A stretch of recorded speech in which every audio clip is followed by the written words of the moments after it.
Bonsoir à tous et bienvenue à cette session d'information. Madame, Messieurs, voici les titres de l'actualité de ce mardi 6 décembre. Clap de fin à Nairobi de pourparlers pour la recherche de la paix entre le gouvernement et quelques représentants de groupes armés.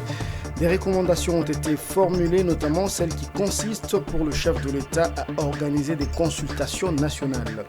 À la une également, un protocole d'accord a été signé entre le BCECO et le ministère des Hydrocarbures pour la construction des infrastructures à Mwanda dans le Congo central. Vous suivrez cela avec détail dans ce journal. Encore une fois, bonsoir à tous. D'abord, cette bonne nouvelle pour l'Afrique, cette bonne nouvelle qui nous vient du Qatar, c'est la qualification du Maroc pour les quarts de finale de la Coupe du Monde. Les Lions de l'Atlas sont venus à bout de l'équipe nationale de l'Espagne après des tirs au but. C'est un grand événement pour l'Afrique. Après seulement 12 ans, la qualification de Ghana à ce stade de la compétition. Je le disais en titre, après une semaine des pourparlers, le troisième round du processus de Nairobi a été clôturé au Kenya. Plusieurs résolutions ont été formulées, parmi lesquelles l'organisation par le président de la République des consultations avec les différentes couches de la population de 145 territoires nationaux. Une réunion d'évaluation est prévue aussi en janvier 2023 à Goma et à Bunia. Suivez.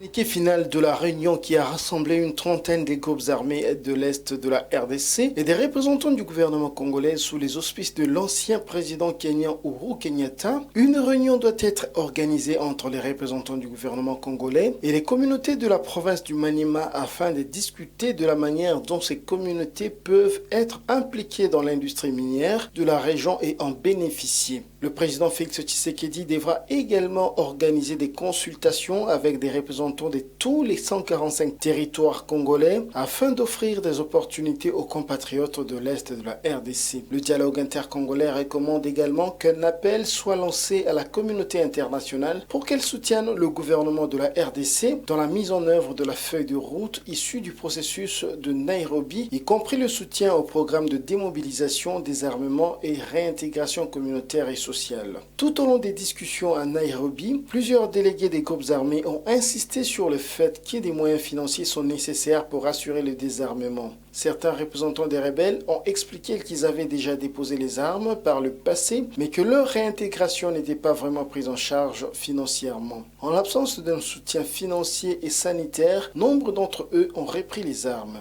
Le communiqué final recommande une cessation des hostilités ainsi que la libération des enfants soldats et l'accès à l'aide humanitaire. Ainsi, le président de la République devra organiser une grande réunion en janvier 2023 à Goma et à Bunia, dans l'est de la RDC, pour évaluer les progrès des accords et commencer les engagements sur l'agenda de paix à moyen et long terme.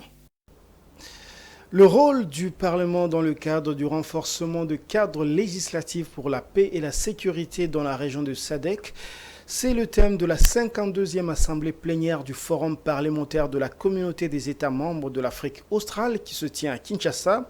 Ce forum a été l'occasion pour le président de la République de dénoncer l'agression rwandaise et de saluer le soutien de la SADC à la RDC. Suivez.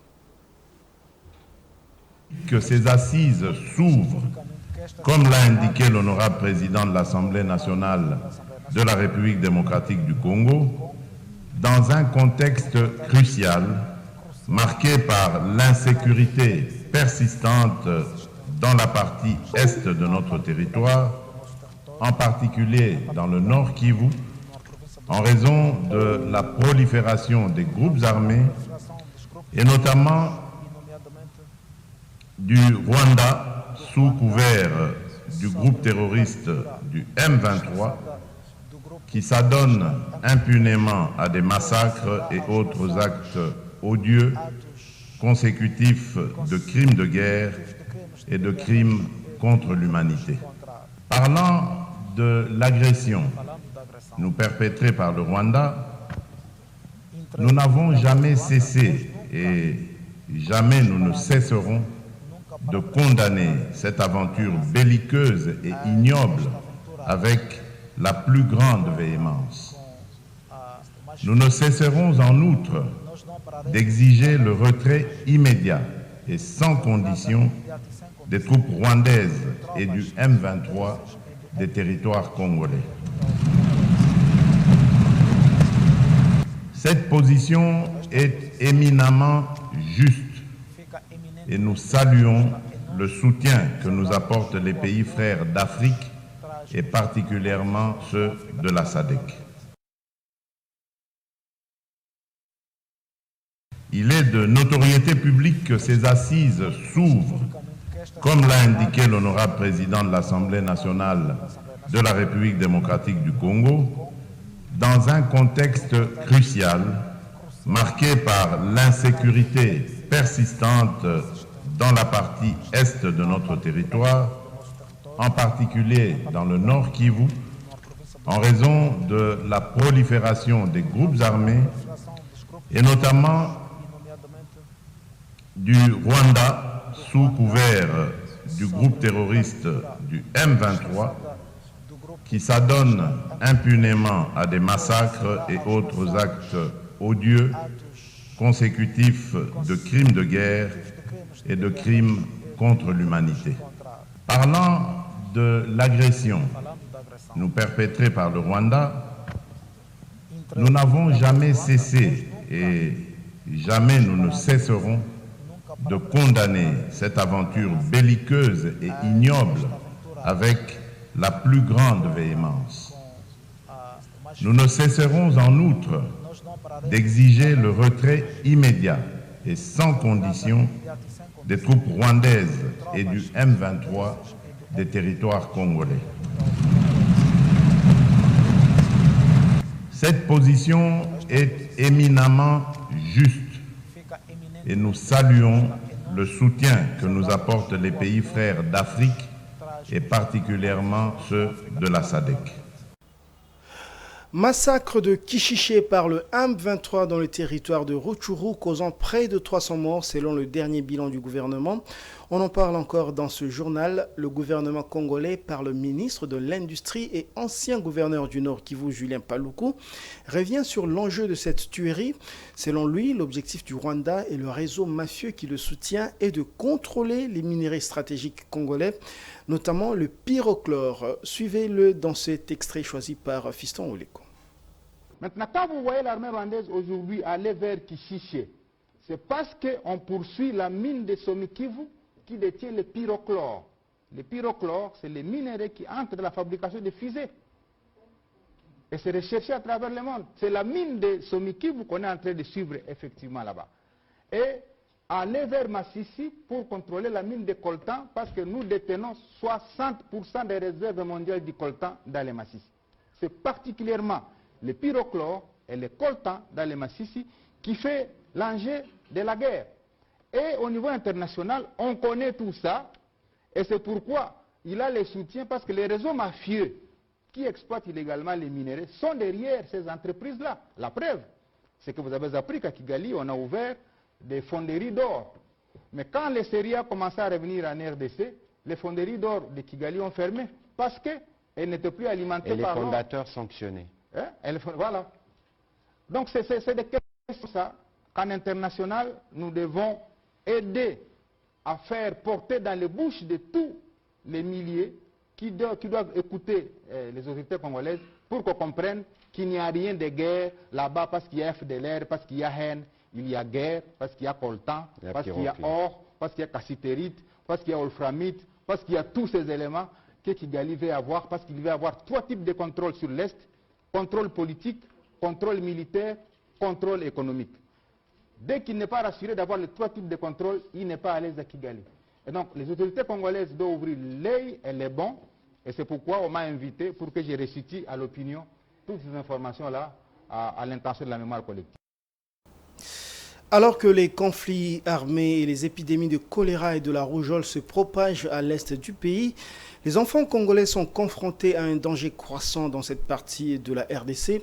C'est la directrice régionale du Fonds des Nations Unies pour l'enfance, pour l'Afrique de l'Ouest et du Centre, Marie-Pierre Poiré, qui a fait cette déclaration.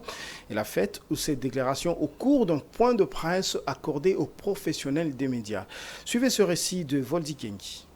Cette situation pourrait rapidement devenir incontrôlable, notamment dans les sites surpeuplés qui accueillent près de 200 000 personnes déplacées internes dans des conditions sanitaires déplorables. À en croire la directrice régionale du Fonds des Nations Unies pour l'enfance pour l'Afrique de l'Ouest et du Centre, Marie-Pierre Poirier, lors de sa visite dans la partie est de la République démocratique du Congo, l'ampleur de la crise et les risques en matière de protection sont alarmants. 5,7 millions de personnes sont déplacées en République démocratique du Congo, dont l'écrasante majorité à l'Est a fui les combats qui font rage et qui ont provoqué les déplacements d'au moins 1,5 million de personnes en 2022, dont plus de la moitié des enfants. Parlant des atteintes aux droits de l'enfant, Marie-Pierre Poirier a décidé qu'il était impératif que le monde ne néglige pas les souffrances endurées par les centaines de milliers de personnes qui ont eu à se réfugier dans des sites informels, surpeuplés et insalubres, établis sur le coulé de la lave, témoin de précédentes éruptions du Nyiragongo. Cette dernière avait également averti que toute la ville de Goma était gravement menacée par une épidémie de choléra qui se propage déjà rapidement. La semaine dernière, plus de 170 cas suspects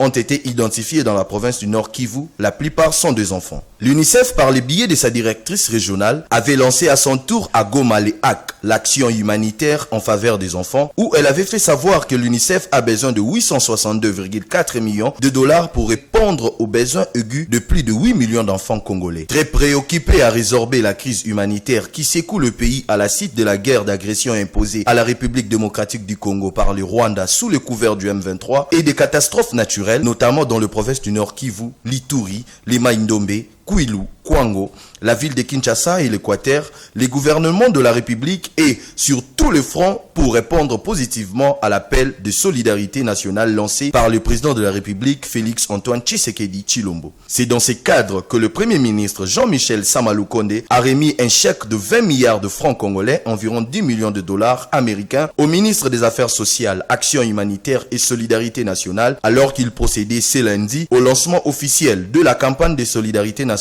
en faveur de compatriotes victimes du drame humanitaire occasionné par la guerre d'agression rwandaise au Nord Kivu, des atrocités des groupes armés en Ituri, du conflit interethnique dans le Maïndombe et des catastrophes naturelles dans l'Équateur et à travers le territoire national. Signalons que le lancement de ces campagnes coïncide avec la clôture officielle du deuil national décrété par le gouvernement de la République depuis le vendredi 2 décembre 2022 en mémoire des victimes de massacres perpétrés par le Rwanda sous couvert du M23 à Kishishe au nord Kivu. 2 morts et plusieurs blessés dans l'affrontement entre les jeunes de l'UDPS et ceux de l'UNAFEC dans le Haut-Katanga. La cause de cet incident, c'est la dispute sur la gestion de parking, mais aussi les mécontentements liés aux récentes nominations des mandataires publics. Des affrontements qui ont paralysé les activités à Lubumbashi et à Kasumbalesa avant que l'autorité provinciale ne puisse rétablir l'ordre. Les détails avec Patricia Mabungu et Fiston Oleko.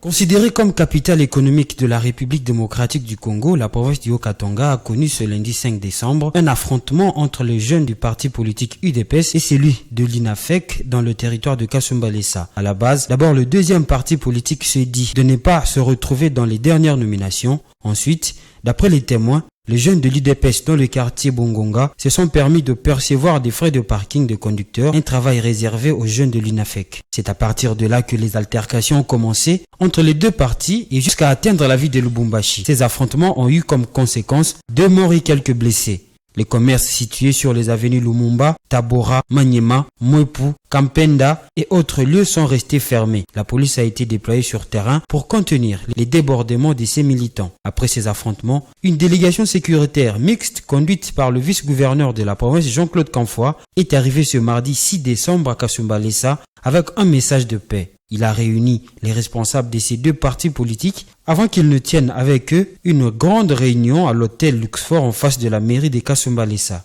Introduit par le maire André Kampampa, le vice-gouverneur a eu le mot fort pour montrer la gravité de cet acte avant d'exhorter la paix à toutes les parties au conflit. Et puis, je le disais en titre, le BSECO a signé un protocole d'accord avec le ministère des hydrocarbures sur les ouvrages à construire dans le territoire de Mwanda, c'est dans le Congo central. Ce protocole d'accord qui est la résultante de 10 millions de dollars américains alloués à ce territoire par le président de la République, Félix Tshisekedi, fait suite à la paye des taxes par Perenco. Gisèle Malamba et Orman Monsanto. Le protocole d'accord signé à ce jour entre le Bureau central de coordination BCECO et le ministère des hydrocarbures fait suite à la visite qu'a effectuée le directeur général de BCECO en ville de Mwanda au mois d'octobre dernier en vue de rassurer sa population sur la disponibilité des 10 millions rétrocédés par le PERENCO sous tutelle du ministère des hydrocarbures dans le cadre de la paie de ces taxes. En présence de Madame Michelle Makengo, présidente de la commission de gestion des fonds du territoire de Mwanda, ce protocole d'accord vise à construire les investissements bénéfiques pour la population de Mwanda. Le numéro 1 de BCECO parle d'une gestion participative avec les bénéficiaires afin de définir les priorités. Les activités ne seront définies par les communautés. En fait, ça sera une gestion participative. Les priorités seront définies par les communautés et c'est sur base de ça que BCECO va pouvoir recruter les prestataires et mettre en œuvre ces activités. Cette étape franchie, la réalisation des priorités du territoire de Mwanda se dessine à l'horizon. Tous les projets retenus dans ces cadres passeront par un appel d'offres. Le deuxième vice-président de la Commission électorale nationale indépendante, Didi Manara, a eu une séance de travail au siège de la Commission d'intégrité et médiation électorale à Gombe avec les pères spirituels regroupés au sein de la plateforme des confessions religieuses. L'opération d'identification et d'enrôlement des électeurs était au centre de leurs échanges. Voldi Kengi pour les détails. Il était accompagné du directeur de cabinet adjoint chargé des questions politiques et administratives, Jésus Longange. Le deuxième vice-président de la Commission électorale nationale indépendante, Didi Manara Linga, a regroupé autour de lui les pères spirituels regroupés au sein de la plateforme des confessions religieuses en vue de les sensibiliser à l'opération d'identification et d'enrôlement des électeurs qui débutera le 24 décembre 2022 dans la première ère opérationnelle. À l'issue des travaux, le deuxième vice-président de cette institution en a dévoilé l'objet. Nous sommes venus solliciter et nous venons d'obtenir l'accompagnement de nos pères spirituels par rapport à la grande activité de sensibilisation qui commence déjà, puisque comme vous le savez, l'enrôlement des électeurs dans l'ère opérationnelle numéro 1 commence le 24 décembre. C'est exactement dans 19 jours. Alors, on ne peut absolument pas sensibiliser la population et laisser de côté nos pères spirituels qui représentent pratiquement l'âme même de la population congolaise. Didi Manara a reconnu en outre l'accompagnement de confessions religieuses au processus électoral en cours. Nous sommes très heureux qu'à chaque fois que nous sollicitons l'appui de nos pères spirituels, nous l'avons toujours obtenu. Et nous pensons que le peuple congolais qui veut avoir les élections dans le délai constitutionnel, c'est-à-dire les élections le 20 décembre 2023, le peuple congolais va être avec les pères spirituels, avec la Commission électorale nationale indépendante pour que ces élections-là soient réellement crédibles, apaisées, mais surtout également inclusives. Par ailleurs, le président de la plateforme de confession religieuse, l'évêque général de Donkamba, a exprimé le vœu de voir le processus électoral aboutir avec succès. Le mode d'emploi dans le fonctionnement naturel de toutes les confessions était déjà celui-là, de pouvoir travailler pour la réussite de la centrale électorale. Nous voulons à ce que les choses se passent de la bonne façon possible. Notez que la dite plateforme est constituée de 9 confessions religieuses, notamment l'Église du Réveil du Congo, Communauté islamique du Congo, Église kimbanguiste, Confession religieuse nationale des églises indépendantes au Congo, Armée du Sali, Union des églises indépendantes du Congo, Église Liloba Nanzambe, Église orthodoxe ainsi que Confession religieuse des églises autochtones traditionnelles Bangunza Mpeve à Longo. Place à présent à la page internationale.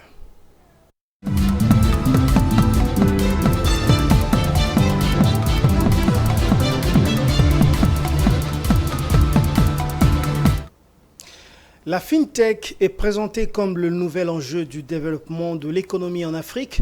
Selon les experts, l'expansion des sociétés à fort potentiel fournissant des services innovants dans le secteur financier fait du continent noir le nouvel Eldorado des investisseurs. Les chiffres d'affaires cumulés des sociétés de FinTech africaines devraient atteindre 30,3 milliards de dollars américains d'ici 2025. Edouard Funda. Le développement de la finance numérique va grandissant sur le continent africain. Plus développée en Afrique de l'Est, la FinTech se pose comme un véritable vecteur de développement du secteur bancaire. Selon les experts, l'Afrique serait le nouvel Eldorado des investisseurs car la FinTech est en plein essor sur le continent. Dans un contexte où la majorité de la population africaine demeure sous-bancarisée, la FinTech permet notamment de combler les gaps en facilitant l'accès aux services bancaires. La floraison des PME en Afrique rencontre comme obstacle majeur l'accès au financement. Le crédit bancaire ne représente que 10% du financement total des micro-entreprises et des PME en Afrique francophone. Selon l'Union africaine, les FinTech permettent de répondre aux attentes des PME et constituent de nouveaux vecteurs facilitateurs de financement en Afrique. Selon un rapport du cabinet de conseil en stratégie, les chiffres d'affaires cumulés des sociétés de fintechs africaines devraient atteindre 30,3 milliards de dollars d'ici 2025, soit 8 fois plus qu'en 2020, grâce notamment à l'amélioration de l'accès à l'Internet et au faible taux de bancarisation sur le continent. Les projets d'appui au développement de l'aquaculture semblent porter leurs fruits au Cameroun. Si la production aquacole est encore loin de 100 000 tonnes visées par le gouvernement, elle n'en influence pas moins la bonne tenue du secteur de la pêche en 2022. Damani Mujinga.